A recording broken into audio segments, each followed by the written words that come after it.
Hello, listeners. This is Kat, and welcome back to Put Your Hands Up Podfics. This will be the continuation of Just Trying to Survive and Learn to Love Along the Way. This will be Part 16, Chapters 30 and 31. Chapter 30 of Rescues and a Not-So-Friendly Competition. Izuku is sitting there, lost in thought, when he hears the explosion. It sounds nothing like Bakugo's explosions. 1 minute later, and Yaoyorozu is rounding the corner. She barely pauses as she hauls him up, grabbing him around the middle and carrying him under one arm. Izuku clearly underestimated her strength. She's running while maintaining her grip on him, taking a complicated path to avoid the others. She makes it a quarter of the way back before she suddenly freezes. Izuku looks up and pales a little. There are a bunch of floating rocks and pipes, and Uraraka stands in the middle of it all. Izuku doesn't know what her plan is, only that it could crush them. Shit! Yaoyorozu turns back and starts running, but there are still a ton of floating items in front of them, blocking her path. Something that neither of them had noticed before now. Izuku looks behind them and sees Uraraka raising her hands to release the obstacles. Something grabs both him and Yaoyorozu a second before she does, dropping them gently onto a roof. Izuku finds himself staring into the face of dark shadow as it pries him from Yaoyorozu's arms and leaves her behind. Tokuyami leaps across rooftops, Izuku comfortable in Dark Shadow's grip as they race towards the finish line. He makes it just past the halfway point before there's a flash of fire in Dark Shadow's face, and Izuku falls harshly onto a roof.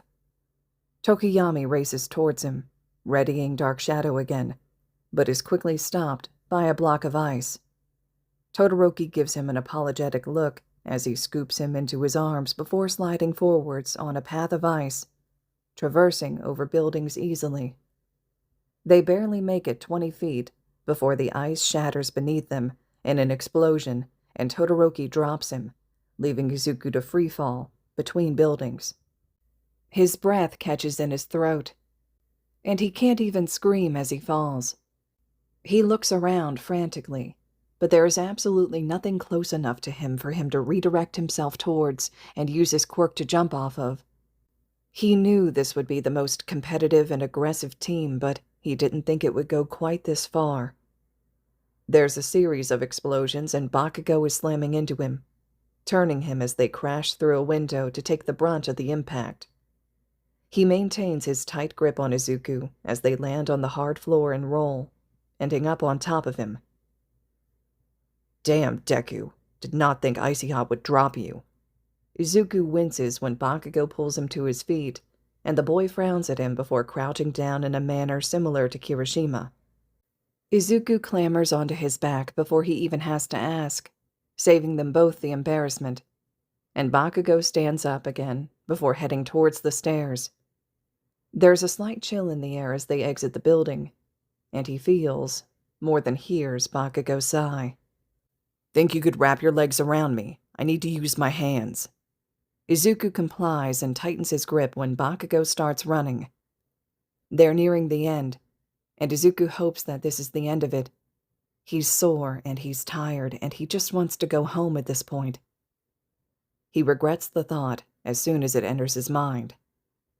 Bakugo slows to a stop, because lined up in front of them are Uraraka, Yaoyorozu, Tokuyami, and Todoroki.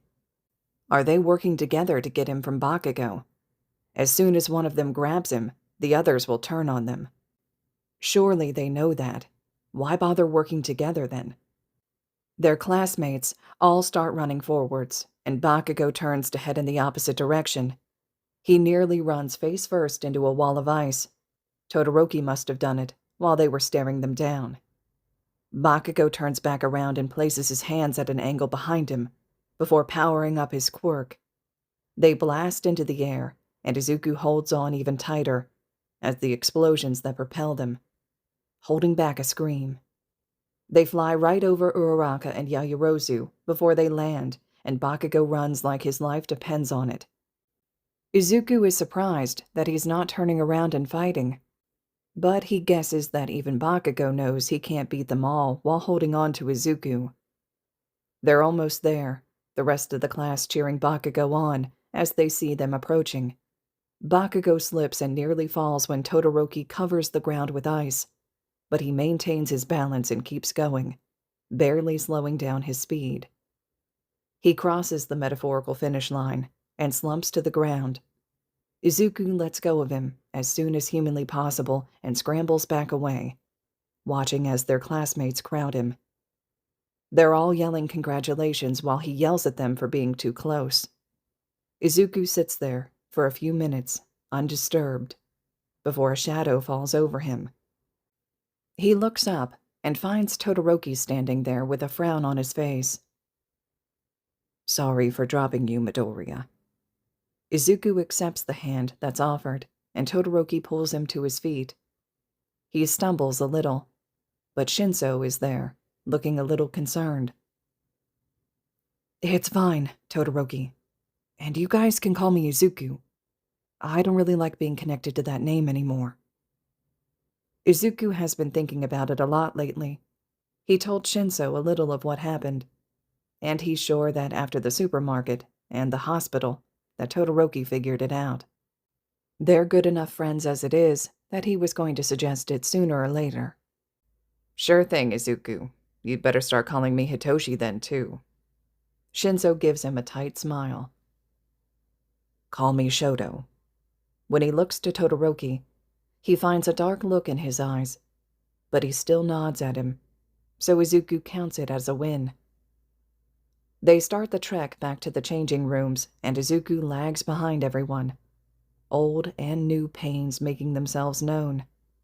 His entire right side is aching from where he slammed into the building, and his back hurts from where he'd landed on it after Bakugo caught him.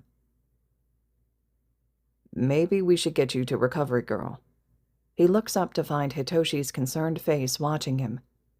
Shoto stands next to him, and when Izuku looks for the rest of the class, he finds them far ahead of his little group.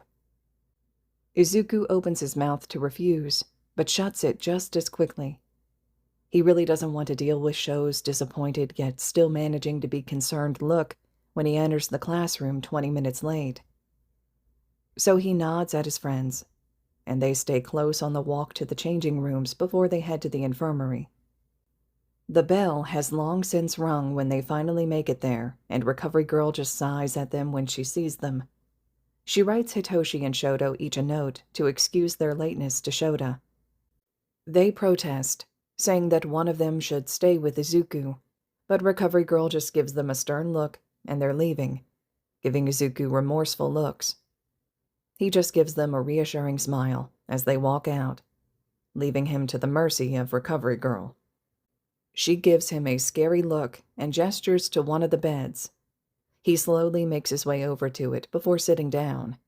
She pushes him until he's lying down and gives him a light kiss on the cheek, activating her quirk. His energy vanishes, and his eyes shut entirely of their own will. Chapter 31. Of Parents and Interviews. Shouta tries not to worry when 3 of his students don't show up to class. It's especially hard considering one of them is his own son. He nearly sighs in relief when there's a knock on the classroom door and his students are entering, looking guilty. Only nearly, because Izuku is not there with them. They both hand him slips from Recovery Girl and hurry to their seats, withering under his glare. Shouta makes the rest of the class time extra hard for his students and assigns them homework, as he reminds them to give their parents the information about the parent-teacher interviews happening tomorrow after classes. At the end of the period, Shouta waits for all of his students to leave before gathering Izuku's things and heading over to the infirmary. He finds him asleep and lets him be for a moment while he texts his husband to let him know where they are. 5 minutes later, Hisashi is bursting through the door, a look of concern on his face. Shouta guesses he could have said that Izuku is fine in the text, but where's the fun in that? Zashi scowls at him as he heads over to the bed. What happened? I have absolutely no idea. Hisashi sighs at his answer and leans over to wake the problem child up. He wakes up quickly and sits up, rubbing his eyes. How in the world did you end up here? Izuku squints up at him before speaking, and he can't help but to find the sight adorable. Well, All Might knew that I couldn't do the rescue training race today, so he found a way for me to participate. Shouta almost says something, because he told All Might that Izuku was still healing and could not do anything strenuous, but stops himself at the sight of his kid's smile. Instead of having the others rescue him, he had me go hide and they rescued me. A couple of the teams got pretty competitive in the end, and it strained my injuries a little. I also got hurt a bit more, mostly from hitting the side of a building and being pushed through a window, but otherwise I'm fine. Shouta is requesting the footage from All Might immediately. Mainly to see how his kid got pushed through a window, but also because it's funny to think about all of his students fighting each other to save Izuku. All right, problem child, let's go home. The day leading up to the dreaded interviews passes without incident, and Shouta sighs remorsefully when the final bell rings. The interviews start in an hour, and he still has a few files to go over. There's not enough time to drive home and back here, so they made the decision to let Izuku hide in the teacher's lounge until they can leave. He can feel the problem child trailing him to the lounge. He turns his head just enough to check on the kid, and finds him staring at his feet, with a small scowl on his face. The look is about as ill-fitting on his face as it is on Hisashi's. Izuku had been in a sour mood all day, no doubt because of the interviews. He had accidentally let it slip yesterday that his mother is in jail. He'd also mentioned something about Bakugo, but Shouta had decided not to pry for now. His kid had been dodging questions all day about why his mother is in jail and where he's staying now. Some of his students do not seem to understand the sensitive nature of the topic. There were a few surprising students like Kirishima and even Bakugo who helped him avoid the questions, changing the subject every time they popped up. Shouta holds the door open for Izuku and he shuffles in, practically throwing himself face first onto the couch. Shouta gives his head a sympathetic pat as he passes by to his desk to review his files. They spend the first few minutes in silence, the only sound in the room the soft turning of pages. Shouta opens up his next file and stares at the student photo. Hey, Izuku. His head pops up from the couch, and Shouta takes that as his cue to continue. Can I ask about Bakugo? Izuku gives him a wide-eyed look and nods. Was he the bully who told you to kill yourself? I know he wrecked your notebook. No. Izuku's waving his hands around, as if he could ward off the idea completely. He was pretty bad for a while. When he found out what was happening, he was worse but also better, if that makes sense. Shouta just gives him a confused look as he shakes his head. Well, the bullying was more frequent, but he didn't hurt me as much. And it was only in front of the other kids, too. It's like he was putting on a show or something. Well, that's an interesting thought. Is there a chance that Bakugo was trying to help Izuku in some weird, twisted way? All right. Thanks, kiddo. The rest of the hour passes far too quickly, and Hisashi is practically dragging him away from his desk. Izuku gives them a small wave as they pass by the couch, where he now sits doing his homework. The door shuts softly behind them, and they head towards one of the gyms, where the parents had been herded. They all had to go through an extensive checkpoint at the gate before being led through the grounds by a teacher. Shouta is grateful he wasn't selected for this task. There's already a lineup of parents with his students at his assigned desk when he gets there, and he beckons the first set forward. At least he only has to see the parents of his homeroom class. He grits his teeth as several parents complain about ridiculous things and wonder why some of them even bothered to come. There is only one family in his lineup that is not supposed to be, and that is Mineta and his father. The man begins to yell about how his son didn't deserve to be kicked out of the hero course. Shouta activates his quirk, and the man sits back down, terror in his eyes. Your son is lucky he didn't get kicked out of the school for all the stunts he pulled. Did you even bother to look at the transfer notification?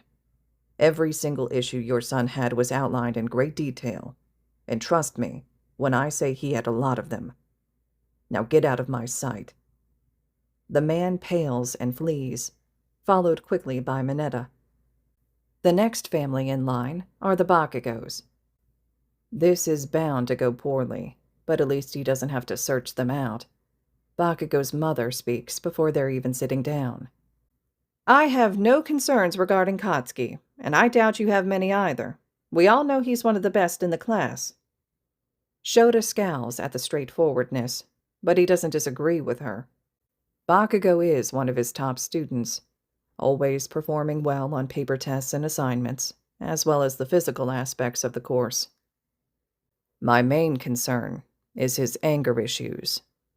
He's also got a history of bullying that troubles me. Bakugo scowls from between his parents but doesn't make a sound. Frankly, he was terrible at the start of the year. Somebody must have said something before I got the chance to, because he's definitely calmed down since then.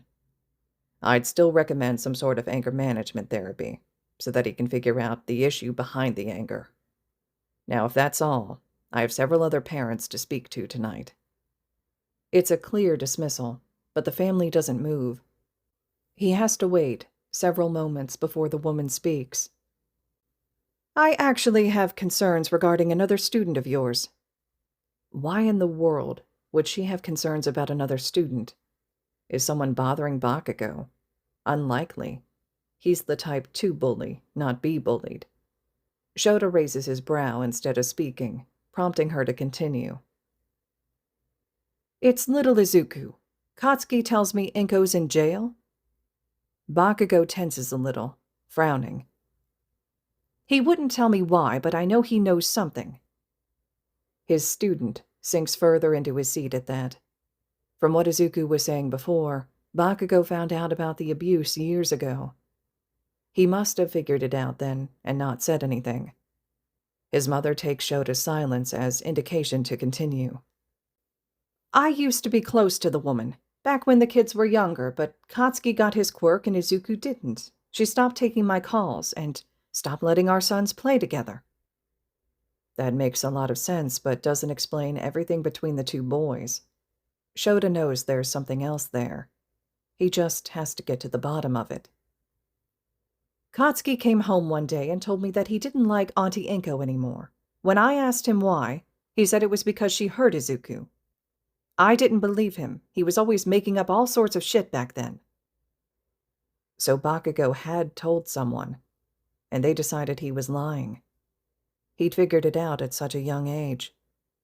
Shouta has no doubt that more people figured it out, and just decided not to do anything. How many adults stood by as Izuku was abused? That's not what happened, is it? When I knew Inko, she was such a sweetheart.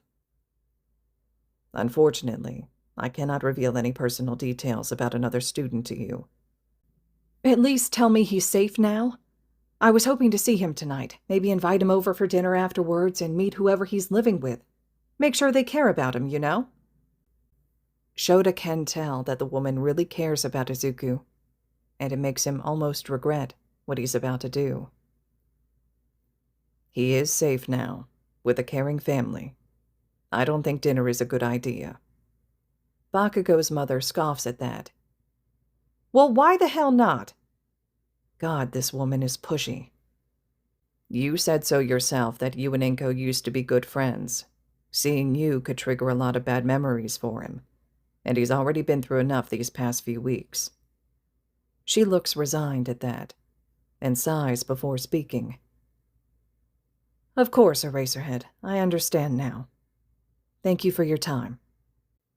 Bakugo looks relieved as he's dragged away by his mother, and Shouta can't help but to feel the same way. All right, listeners, this concludes Chapter 31 of Just Trying to Survive and Learn to Love Along the Way.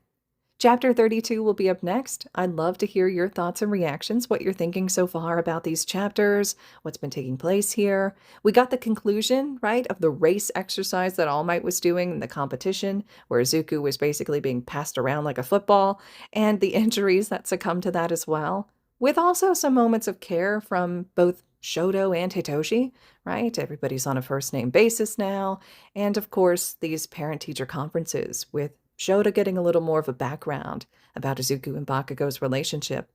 So let me know what you were thinking. Drop those comments below. And as always, thank you all so much for listening.